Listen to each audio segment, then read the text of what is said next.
sistem saraf pusat. Baik, pertama-tama saya akan memperkenalkan anggota kelompok saya, yaitu Renita, Sri Reskita, Siti Ruwaida, Rika Krisanta, dan saya sendiri Firdia Ainil Maksurah. Baik, langsung saja kita beralih ke sistem saraf pusat.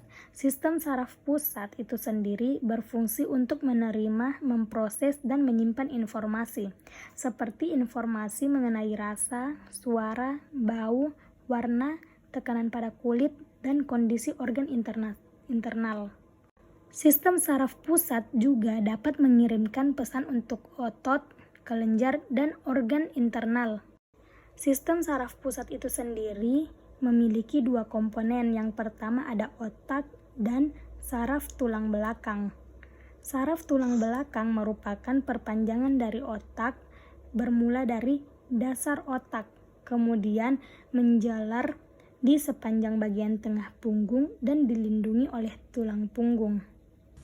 Saraf tulang belakang sendiri dapat menghasilkan beberapa perilaku tanpa bantuan apapun dari otak. Refleks saraf tulang belakang atau refleks spinal ini bekerja secara otomatis tanpa melibatkan usaha yang disadari. Sebagai contoh, ketika Anda secara tiba-tiba menyentuh setrika panas, dengan segera Anda akan menarik tangan dari setrika tersebut.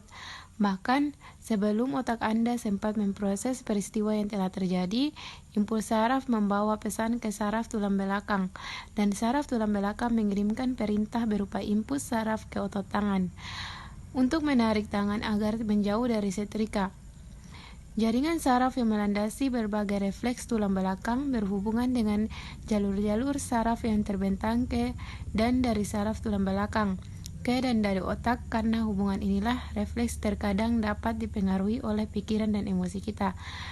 Contohnya adalah ereksi pada pria, di mana refleks tulang belakang dapat dihambat oleh kecemasan atau pikiran yang mengganggu dan dipicu oleh pikiran erotis. Jadi sistem saraf sendiri dia terbagi menjadi dua. Yang pertama ada sistem saraf pusat dan ada sistem saraf tepi. Di mana sistem saraf pusat ini terdiri dari otak dan sumsum tulang belakang yang merupakan pusat kontrol utama di dalam tubuh. Obat yang bekerja terhadap SSP dapat dibagi dalam beberapa golongan besar yang diuraikan di bab-bab tersendiri. Yang pertama, psikofarmaka atau psikotropika yang meliputi koleptika, jenis obat yang pada umumnya menekan dan atau menghambat fungsi-fungsi tertentu dari SSP, yakni hipnotika, sedativa dan tranquilizer, dan antipsikotika. Psikoanaleptika, jenis obat yang menstimulasi seluruh SSP, yakni antidepresiva dan psikostimulansia. Yang kedua, obat untuk gangguan neurologis seperti antiepileptika, MS atau multiple sclerosis, penyakit Parkinson, dan demensia. Yang ketiga, jenis obat yang menghalau atau memblokir perasaan sakit, analgetika, anti radang atau rematik, dan narkotika, anestetika umum dan loka. Yang keempat, jenis obat vertigo dan obat migran. Adapun alat yang digunakan yaitu diantaranya yang pertama ada spoid oral, spoid injeksi, toples kaca, papan bedah, seperangkat alat bedah, serta ada stopwatch. Adapun bahan yang digunakan itu diantaranya yang pertama ada air suling, kapas, diazepam, kloroform, ether, ada alkohol, kloral hidrat, dan luminal. Prosedur kerja yang pertama yaitu perlakuan anestesi. Siapkan alat dan bahan yang akan digunakan. Lalu mencit dikelompokkan dan diberi tanda menjadi 3 kelompok. Masing-masing mencit dimasukkan ke dalam toples yang berbeda. Ambil kapas lalu diberi dengan larutan uji atau obat.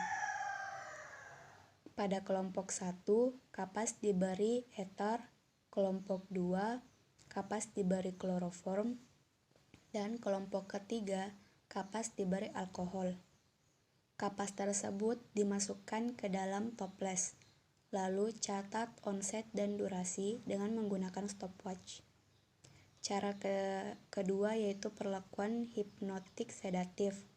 Caranya yaitu siapkan alat dan bahan yang akan digunakan, lalu mencit dikelompokkan dan diberi tanda menjadi 4 kelompok. Kelompok 1 diberi obat luminal secara peroral, kelompok kedua diberi obat diazepam secara peroral, kelompok 3 diberi larutan kloralhidrat secara peroral, dan kelompok keempat diberi infusa kangkung secara peroral. Lalu masing-masing catat onset dan durasi dengan menggunakan stopwatch.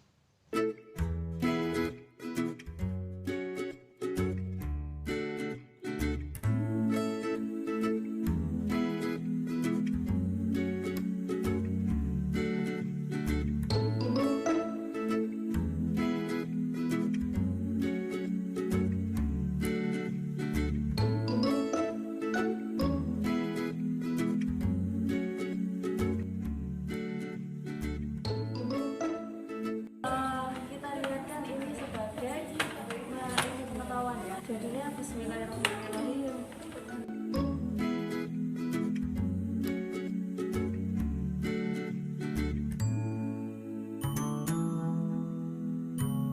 Bukanya itu dimulai dari bagian perut terlebih dahulu yang di sini ya. Ditarik dulu.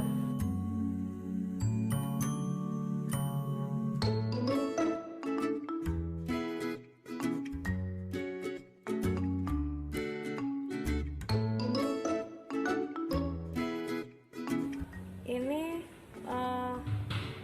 tulang dada itu sedikit turunan. Makanya orang yang operasi jantung ya itu biasanya dipotong bagian tengahnya, nanti dikembalikan lagi. Terus ini ada diafragma, dia yang memisahkan antara rongga dada sama rongga perut.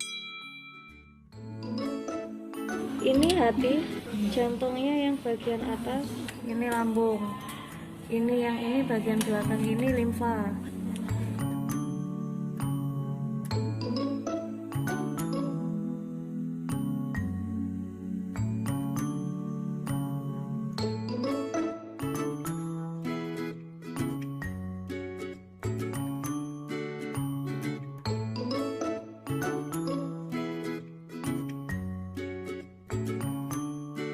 Baik, itulah tadi hasil pemaparan video dari kelompok kami yang berjudul Sistem Saraf Pusat.